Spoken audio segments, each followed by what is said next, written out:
और परमात्मा सत्संग के माध्यम से आपको याद दिलाते हैं, भाई काया तेरी है नहीं, ये माया कहाँ से हो। उद्यम कर और नाम जपो, मनुष्य कर्म है दो। कबीर काया तेरी है नहीं, ये माया कहाँ से हो।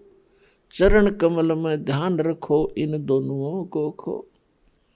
ये बोले प्राणी, जब तेरा शरीर अपना नहीं, इसको भी छोड़कर जाएगा और यहाँ कोठी बंगले कार बनाने में अपना जीवन नाश कर रहा है, ये तो बने बनाए यहाँ रह जाएंगे। और जिन बच्चों के लिए तू इतना कुछ पाप भार सिर पर ले रहा है, रिश्वत लेकर, चोरी करके, मिलावट करके, सारा दिन झूठ बोल बोल के, तो बच्चों के भी कर्म बिगाड़ रहा हुआ कि सुखी हो सकते हैं। ऐसे अनर्थ के धन को खा के उनके भी कर्म फोड़ रहा है। तो ये ज्ञान सत्संग से होता है, परमात्मा के विचार बताए जाते हैं। सत्संग उसे कहते हैं जिसमें सत आधार हो, झूठ ना हो। तो आज का जो विषय दास आपको बताना चाहता है कि आप बहुत पुण्यकर्मी प्राणी हैं और उन पुण्यकर्मी प्राणियों में से हो जिनके पीछे भगवान बहुत दिनों से भटक रहे हैं। आप किसी ना किसी जन्म में जब परमेश्वर आते हैं और अपना ज्ञान बताते हैं, उस समय या कभी इस कलयुग के इस बिचली पीढ़ी वाले समय में भी आपका जन्म हुआ है, जिस कारण से आज तक आपको ऐसे घोर कलयुग में भगवान की चाह शेष है।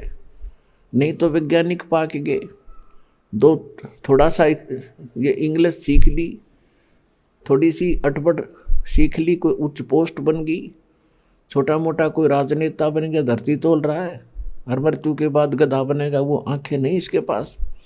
तो उन आँखों का ऑपरेशन सत्संग में किया जाता है कि इसके बाद भी जीवन है, जिसको तू इतने तक सीमित है, इसके आगे भी कुछ बहुत भयंकर पीड़ाएं हैं आपके जीवन में, वो यहाँ याद दिलाई जाती है। कबीर साहब कहते हैं, जो जन मेरी शरण है, ताका हूँ मैं दास, गेल गेल लाग्या फिरूं, जब तक धरती आकाश। गोता मारूं स्वर्ग में, जा पाठो पाताल, कहे कबीर ढूंढता फिरूं, अपने हीरे मोती लाल। परमेश्वर कहते हैं कि जो एक बार मेरी शरण में आ गया, हमने गलती तो बहुत भयंकर कर रखी है पुण्यात्माओं। जब आप सृष्टि रचना को पढ़ोगे, सुनोगे, बहुत बार सुनाई है, आगे भी सुनाते रहेंगे, आज विषय दूसरा है, तो उससे आपको पता चलेगा कि हम कैसे सुख स्थान को छोड़कर और यहाँ किसी गंदे लोक में आ गए। एक पल का विश्वास नहीं, अगला सांस आएगा कि नहीं आएगा, और हम सारा दिन फूले फिरते रहते हैं, पता नहीं क्या क्या जुल्म कर देते हैं। और इस मनुष्य जीवन का उद्देश्य क्या है, ये सत्संग के बगैर पता नहीं चलता, और सत्संग हमें मिलता नहीं। सत्संग कई संत करते हैं तो उनको ज्ञान नहीं, वो केवल अटपट खटपट कर रहे हैं और काल की प्रेरणा ही उनके अंदर प्रभावित है, तो उनके पास संपूर्ण ज्ञान नहीं और ना समाधान है उनके पास। तो ये परमात्मा कभी कभी रजा बख्शते हैं, तो जो रजा आज आपके ऊपर है, इसका पूरा विश्व लाभ उठाओ। परमात्मा कहते हैं, चारों युग में संत पुकारे, और कूक कहा हम हेल रे, हीरे माणक मोती बरसे, ये जग चुगता ढेल रे। परमात्मा कहते हैं, मैं चारों युगों में आया और अच्छी आत्माओं, पुण्यात्माओं को, भक्तों को मिला, उनसे उनको अपने से परिचित कराया। उसके उपरांत उनको सचखंड सतलोक, उस अविनाशी शाश्वत स्थान पर लेकर गया, फिर उनको वापस छोड़ा। उन महापुरुषों ने फिर मेरे से प्राप्त उस ज्ञान के आधार से मेरी महिमा का गुणगान किया, और मैंने स्वयं भी ये जानकारी रह रह कर प्रत्येक युग में आकर के दी। लेकिन आप इतने इस काल की भांग पी के इतने मदमस्त हो गए हो कि मुझे पहचान नहीं पा रहे, और आपने जो ज्ञान सुना है वो अभी तक अधूरा सधूरा सुन रखा है। तो क्या बताते हैं परमात्मा, सतयुग में सत सुकृत कह टेरा, त्रेता नाम मुनींदर मेरा, द्वापर में करुणा में कहाया, कलयुग नाम कबीर धराया। तो परमात्मा कहते हैं मैं चारों युगों में आया और प्रत्येक युग में मैंने आकर के आप जी को यथार्थ ज्ञान दिया, लेकिन आप इस काल के अज्ञान को इतना ग्रहण कर चुके होते हो, मेरे इस तत्व ज्ञान को सुनना भी पसंद नहीं करते। तो पुण्यात्मा, परमात्मा आपके लिए भटक रहे हैं। परमात्मा कहते हैं मैं रोवत हूँ सृष्टि को, ये सृष्टि रोए मोहे, कहे कबीर इस वियोग को समझ नहीं सकता कोई। आप तो सभी परमात्मा के लिए भटक रहे हो। हे परमात्मा हमें सुखी करो, हे परमात्मा हमें सुख दो, हमें ऐसे संकट आया है इससे मुक्त करो। और मैं कह रहा हूँ कि मैं परमात्मा हूँ, तुम मेरी शरण में आओ, जैसे मैं बताता हूँ ऐसे क्रियाएं करो, तुम्हें यहाँ भी सुख दूंगा और आपका मोक्ष भी करूँगा। लेकिन आप अपने भगवान को नहीं पहचान पा रहे हो और किसी के सामने आप जिक्र करते हो प्रथम बार कि कबीर इज गॉड, कबीर परमात्मा है। वो पूछेगा कौन कबीर? काशी वाला धानक कबीर। तो वो एकदम रिजेक्ट करेगा कि नहीं ये आप गलत कह रहे हो, ये भगवान हो ही नहीं सकता।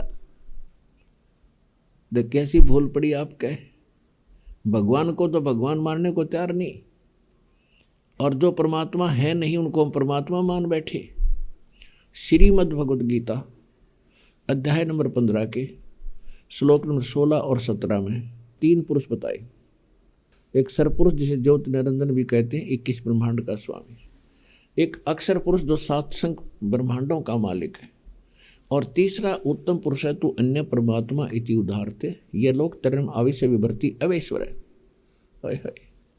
कहते वो श्रेष्ठ परमात्मा तो इन दोनों से न्यार और है, जो सर्व का पालन करता है, सबके ऊपर ओवरऑल कंट्रोलर है, और वो है परमात्मा। उत्तम पुरुष है तू अन्य परमात्मा इति उदाहरते है, यह संस्कृत मूल पाठ है। उत्तम पुरुष यानी श्रेष्ठ प्रभु तो कोई और है मालिक, जिसको परमात्मा कहा जाता है। तिथि सिद्धम, इस उस अक्षर परम अक्षर ब्रह्म के अतिरिक्त कोई परमात्मा भी नहीं है, श्रेष्ठ आत्मा नहीं है। वैसे तो हम एक दूसरे की तुलना में एक दूसरे को श्रेष्ठ कह ही देते हैं, परमात्मा तो एक ही है। परमात्मा का सीधा सा अर्थ होता है श्रेष्ठ आत्मा, जिसमें कोई भी न्यूनता ना हो किसी प्रकार की। उसके बाद आप जितने भगवानों को इस परमात्मा की डेफिनेशन से जांचोगे तो आपको कोई परमात्मा नहीं मिलेगा। ब्रह्मा विष्णु महेश में कितनी त्रुटियां आपके समक्ष हैं। ब्रह्मा जी अपनी पुत्री को देखकर उसके ऊपर आसक्त हो गया था। विष्णु जी ने पता नहीं श्री कृष्ण रूप में कितनी औरतों को ग्रहण किया, और भी छोटी मोटी गलतियां, जैसे एक राक्षस था, उसकी पत्नी पतिव्रता थी, वो मर नहीं रहा था। विष्णु ने खुद राक्षस का रूप धारण करके उसकी पत्नी के पास जाकर दुष्कर्म किया, उसका पतिव्रता धर्म भंग किया, तब वो मरा, और फिर वह तुलसी नाम जानी गई। तो इस तरह की बहुत सी, ये परमात्मा की संज्ञा में नहीं आते, लेकिन हमसे श्रेष्ठ हैं, इसलिए हमारे लिए परमात्मा ये माने गए हैं, हमारे प्रभु हैं। इसलिए भगवान शंकर जब भगवान विष्णु के पास पहुंच गए और उनसे कहा कि आपने सागर मंथन के समय एक मोहनी रूप बनाया था स्त्री का, और उसको देख करके देवता, ये राक्षस लोग जो है मोहित हो गए थे, मैं आपका वो रूप देखना चाहता हूँ। भगवान विष्णु ने बहुत मना किया कि ये कोई समय था ही, मैं कैसे औरत बनूं, लेकिन आग्रह ज़्यादा कर देने से उन्होंने उनको चकमा दे करके, सामने बाग था उनके महल के सामने, उसमें एक स्त्री लड़की रूप धारण किया और वहाँ घूमने लगे।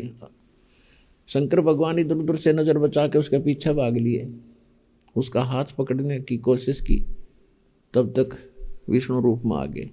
तो कहने का भाव ये है कि परमात्मा की अगर परिभाषा पर हम आएंगे तो ओनली कबीर इज गॉड। वो कबीर है परमात्मा, श्रेष्ठ आत्मा।